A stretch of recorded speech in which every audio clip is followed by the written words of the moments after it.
There's a very thick black cloud hanging over Bridgeport. Tonight on Connecticut's news station, a swearing-in ceremony for Bridgeport's elected officials, but the city's still missing one important official. That's the mayor. We'll hear from some officials being sworn in tonight how they feel about it as the ballot battle continues. And a domestic violence call ends with a man dead and an officer injured. We're breaking down what happened when police arrived on scene. And an illness spreading among dogs, and now owners are worried while vets are searching for a cause. We'll hear from local doctors about the symptoms you need to be on the lookout for and whether the illness can be spread by humans. In light of the expulsion of the gentleman from New York, Mr. Santos, the whole number of the House is now 434.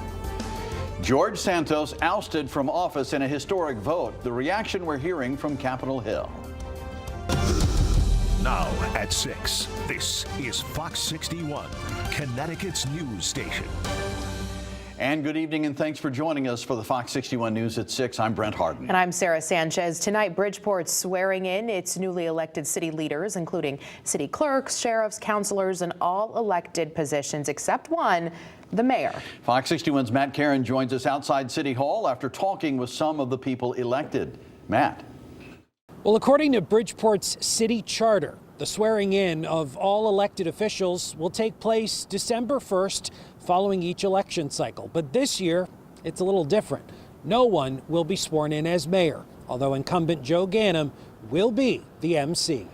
There's a very thick black cloud hanging over Bridgeport. A cloud of uncertainty and election fraud. A judge ordering a new mayoral primary for January, leaving Bridgeport's corner office in a lame duck status. We technically don't have a mayor. Still, Joe Ganim will serve as master of ceremonies. No, he should not be the master of ceremonies. It's an insult to everybody in the city of Bridgeport. It's an insult to me. I would not like to see Joe Ganim do any kind of ceremonies. What he needs to do is stay away from City Hall, period.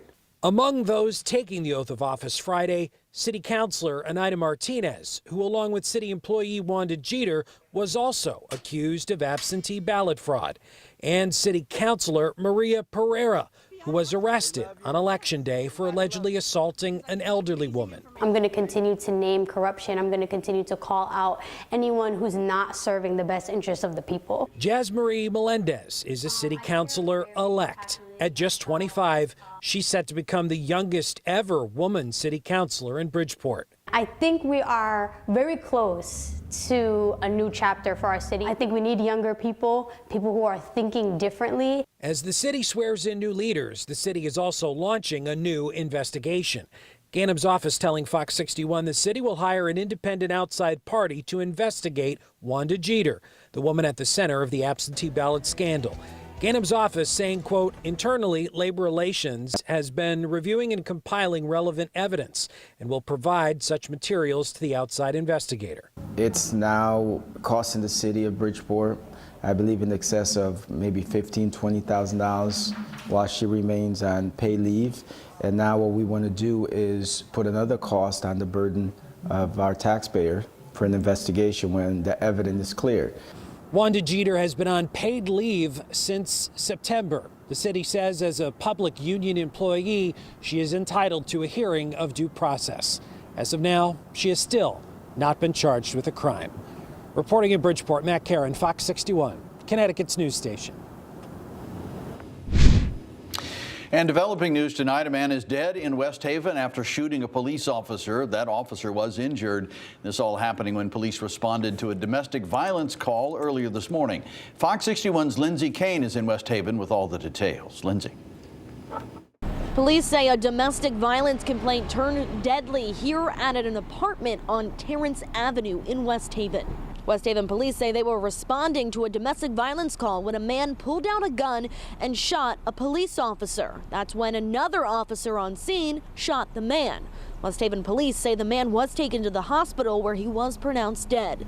The officer was shot in the leg and was also taken to the hospital. This all happening right before 2 o'clock this morning. Some neighbors in the area say they woke up when they heard those gunshots fired. Others woke up to caution tape around their neighborhood. It's very quiet. We don't really get like shootings or anything around here. There's nothing like that usually. Everyone like keeps to themselves and stuff. This is the 11th officer-involved shooting so far this year, compared to 3 officer-involved shootings in 2022.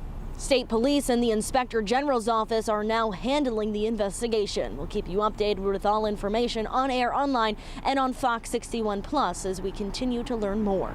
In West Haven, Lindsay Kane, Fox 61, Connecticut's news station. All right, thank you, Lindsay. And new tonight, Deep's Econ police have made an arrest in connection to a fatal boating accident in Portland from last summer. Carrie Sheltra now facing manslaughter and assault charges. Police say Sheltra was operating a boat with 7 passengers in the Connecticut River when it crashed on July 10th of last year. 1 person on board died. All of the other passengers were injured, including 2 children. Sheltra was released on $50,000 bond and is due in court next week. Hartford police are investigating a shooting tonight. This happened just before 8 this morning. Police say a man in his 50s walked into the hospital with a gunshot wound. They later learned he was shot on Wilson Street. He has non-life-threatening injuries. Anyone with information on the shooting should call police. Well, 2 kids were hit by a car in Waterbury yesterday. It happened around 5 last night on Sunnyside Avenue. Police say a 7- and a 9-year-old were hit and injured, both taken to the hospital with non-life-threatening injuries. We're told the driver stayed on scene and the crash remains under investigation tonight.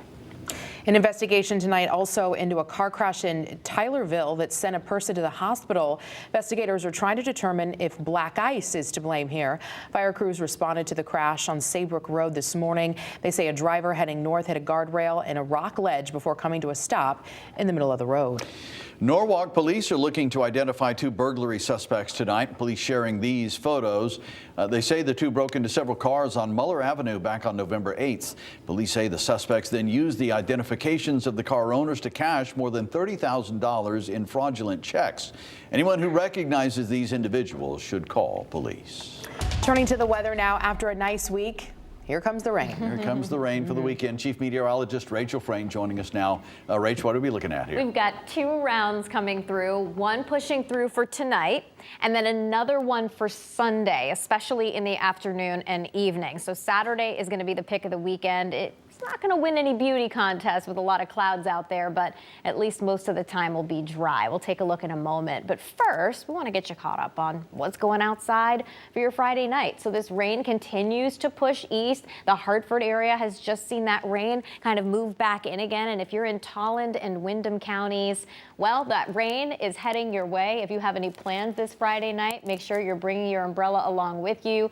You already know it's raining if you're in Wallingford, but I wanted to let you know in Killingworth and Madison and East Haddam that your time is running out with some steadier rain moving in within the next 15 to 30 minutes. And you'll see we have plenty to get through. It should be through around midnight tonight, and then we'll dry things out in time for the day tomorrow. Right now, at least temperatures are well above freezing. We're in the 40s across the state, and we're looking at overnight lows in the upper 30s to low 40s as we head towards daybreak tomorrow. I did want to let you know tomorrow it could start out a little misty or foggy in parts of the state, along with cloudy. As we head through the midday and into the afternoon, we'll see clouds break for some sunshine. So it'll be mostly cloudy, maybe some sunny breaks possible, but overall, any breaks that you see, consider them a bonus. But look at these temperatures climbing into the low to mid 50s. For early December, that is pretty sweet. Dry heading into Saturday night, but the rain returns on Sunday. We'll take a closer look coming up. Rachel, thank you. Well, today, December 1st, marks World AIDS Day, and we're taking a live look now at the United Church on the Green in New Haven, where Anchor Health and New Haven's Mayor's Task Force on AIDS are commemorating World AIDS Day. The community gathering to hear from HIV advocates, New Haven community leaders, and people personally touched by HIV to remember the past, reflect on the present, and rally for the future. World AIDS Day was first recognized back in 1988. After days of a temporary ceasefire, bombs are falling on Gaza again. Negotiations in Qatar for another ceasefire are still in the works, but both sides are blaming each other for violating their original agreement. More than 100 hostages were released this week, but Israel says Hamas refused to free the final 20 female hostages.